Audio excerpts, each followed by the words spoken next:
Hello everybody and welcome back. My name is Curseof and welcome back to another video on curseof Yugioh. Last time, if you guys do remember, I did ask you guys to comment down below on which one of the two videos that I mentioned you'd want to see. I only got one comment. One comment was all I needed. It was more than the other option. So here we are. We are going over, it was going to be 20. I got lazy. So now it's 14, so we're going to be talking about 14 different card interactions in the current Speed Duel format that I feel you guys should know. So we're going to cut. I'll have all of the plays going on Dueling Book, and my face should be up in a corner somewhere.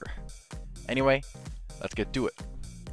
So the first thing we're going to start off with here is going to be skill cards.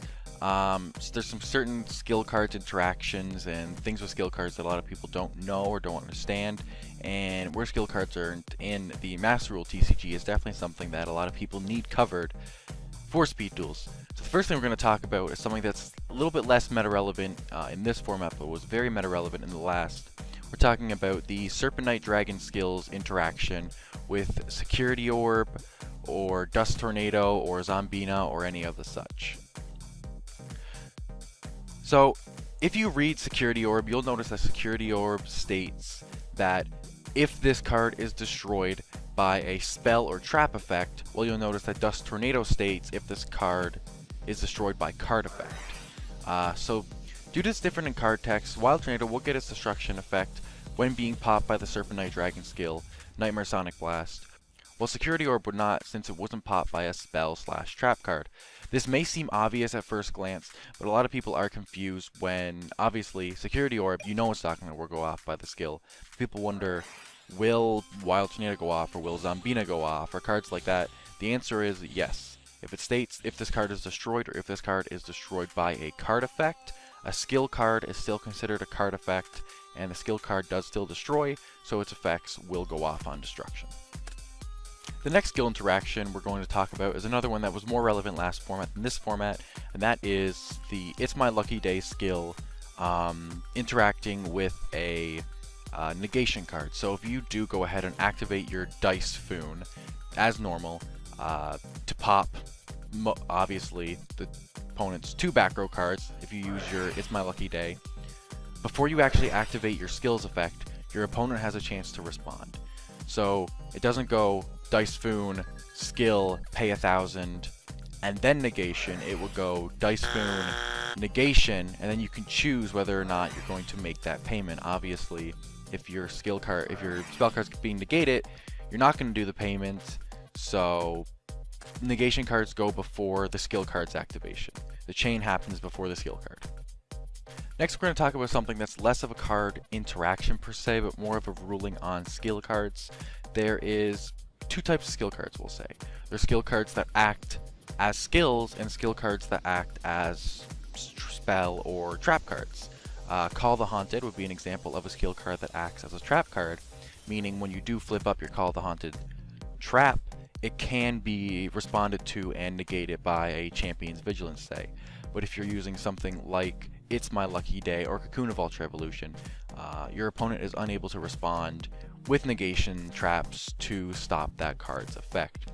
So if it's a skill that gets played in a field zone, then it's going to be considered a blank card, whatever it is acting as.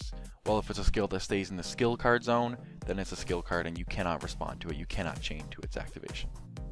Building upon that last point, we have an interaction between Cocoon of Ultra Evolution and Floodgate Trap Hole. As I mentioned just before, you cannot chain to a skill card's activation. Because of this fact, Perfectly Ultimate Great Moth or any insect that is summoned off of Cocoon of Ultra Evolution cannot be floodgated. They have complete protection from the activation of any trap cards that would hit the monster, so you can't negate its summon, you can't floodgate its summon, you can't do anything on its summon because the skill is still resolving. Although, the second Ultimate Great Moth, or whatever insect that's summoned off of the Parasite Paranoid's effect, can be floodgated and can be responded to, because it's not the skill's activation that you're responding to, but it's the Parasite Paranoid's engrave effect. So, one Perfectly Ultimate Great Moth can be responded to, one cannot. That's very important to note. so your opponent doesn't go floodgating your monsters when they actually can't. Another interaction with a skill card would be Yugioh and the Cocoon of Ultra Evolution, which is very meta relevant, once again, because Cocoon of Ultra Evolution is like the best card. If Cocoon of Ultra Evolution is activated and does remove blank monster from the field, you actually cannot chain and react with your Yugioh. This is due to the fact that you cannot chain to the skill card's activation. Therefore, the monster is removed from the field, the skill card finishes resolving when the monster is summoned, and Yugioh never gets the opportunity to activate. So you cannot chain a Yugioh to a Cocoon of Ultra Evolution to destroy the perfectly ultimate Great Moth.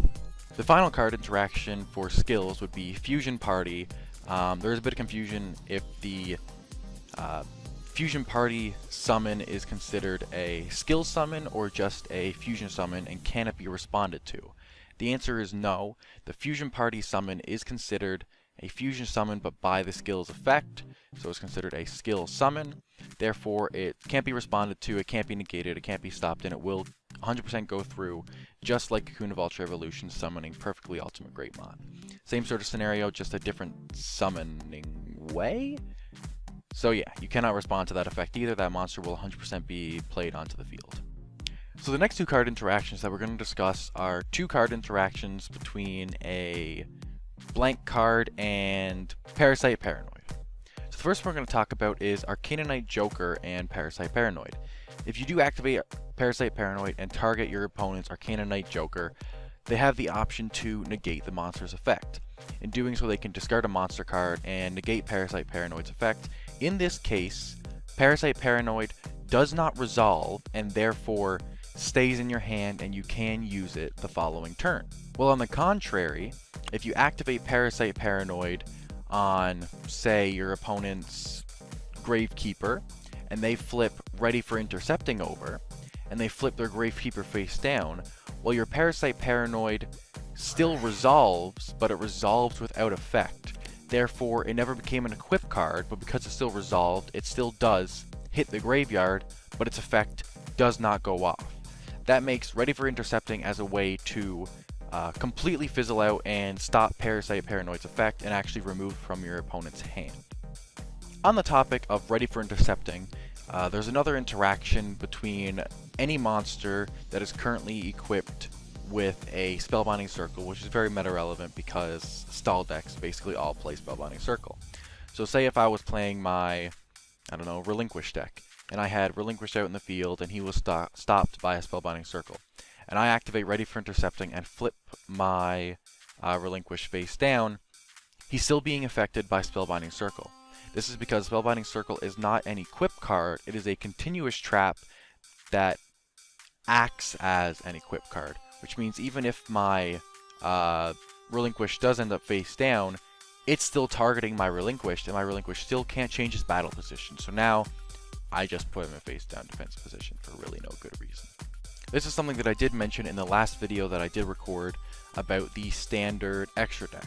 I've seen a lot of people confused about the fact that, but can't you not summon Ryu Senshi or Arcanonite Joker because it says must be fusion summoned with the above fusion materials? So doesn't that mean they're not summonable off of Waking the Dragons? The answer is they are summonable off of Waking the Dragons. This is because Waking the Dragon states that it is a special summon, and the effect of Arcanonite Joker and Ryu Senshi is not a hard special summon effect, but a hard fusion summon effect. That just means they can't be fusion summoned with cards like fusion substitutes, like King of the Swamp and stuff like that, but they're still able to be special summoned without having to ignore summoning conditions, because they're only hard fusion summons, not hard special summons. This one's not as relevant, but can be if you are playing against a Blue Eyes player, which are a little bit rare nowadays, but they do still exist because everyone likes their classics. If you are playing against a Blue Eyes player, and he does Flute of Summoning Dragon, summons 2 Blue Eyes White Dragons to his field, and you do Floodgate, you actually flip both Blue Eyes face down. This is because you'll see that Floodgate Trap Hole stops all special summons. It flips all special summoned monsters, plural, face down. And because the Flute of Summoning Dragon does both Blue Eye summons at the same time, it's not 2 separate summons, they're in sync. When you respond with Floodgate Trapple, both dragons are forced face down. Another card interaction would be Champion's Vigilance and the Ritual Summon of a monster. A lot of people would want to have you activate your Black Illusion Ritual, say, spend your monster, summon your Relinquished, and then flip up Champion's Vigilance to say, I negate your summon, but that's not how Champion's Vigilance summon negation works. Champion's Vigilance can only negate special summons that are done by the monster itself, like Cyber Dragon, how it states. You can special summon this card from your hand if you control no monsters. So any card that special summons itself, saying you can special summon this card if it's able to negate. While monsters that are special summoned by other card effects, it never gets a chance to respond to the special summon because it's happening while the spell card is still resolving. So it never has an opportunity. Therefore, your only option when your opponent is trying to ritual summon or summon with another card is to actually negate the card that's activating, like Black Illusion Ritual, in which case you only hit the Illusion Ritual and not all three cards that you would like to. Alas. Good for me, bad for you. Another interaction is a way to actually play around the King of the Skull Servant's floating effect. Because the King of the Skull Servant's floating effect is a when this card is sent to the graveyard, not an if this card is sent to the graveyard, there is actually ways to stop its recursion effect and stop its floating effect. If you destroy King of the Skull Servants with, for example, a Decayed Commander equipped with Tiger Zombie, because it's stated that immediately after the monster is destroyed, you get to rip a card from your opponent's hand, the King of the Skull Servants never actually receives a chance to activate Engrave or float Engrave because its effect activation is interrupted by your discard activation. And finally, here's the big boy in the room. The real big boy in the room. The chunky boy in the room. Jar of Avarice. There is no actual 100% infinite. This is because Jar of Avarice cannot activate unless there is cards already in your deck. So although you have things like your Mask of Darkness and your Pharaoh's Treasure that can get your Jar of Avarice back, and Jar of Avarice can put those cards back into your deck, but if your infinite is one of the last cards that you draw, if you're only running like the 2 cards for your infinite, if that's the last card that you draw, you can recur your good old Jar of Avarice, but you can't activate its effect. This is because Jar of Avarice requires you to draw a card. That is part of its effect, and if your deck is empty, you can't meet that draw requirement. Therefore, you can't shuffle cards back into your deck. This is also because if you take a scenario where you were to shuffle all extra deck monsters back into your extra deck, well, you can't fulfill that draw requirement. Therefore, Jar of Avarice is only usable if there's still cards in the deck. Stall players. Hope you guys enjoyed this video. These are just a bunch of tips that I thought would be helpful to you guys who play speed duels and are really into the competitive scene in the current format. I know I learned some only making this video, and yeah, it was a big help to me personally. I hope it was a big help to you. Hope this can help you guys improve your decks and improve your gameplay and maybe win more. Who knows? But regardless, if you guys did enjoy this video, please hit that like button down below and also subscribe if you've been enjoying all the videos, because I will be keeping this shit going. Anyway, I'm having a lot of fun. Thank you so much for your support. That's going to be a wrap, guys. I'll see you all on Thursday. Peace out.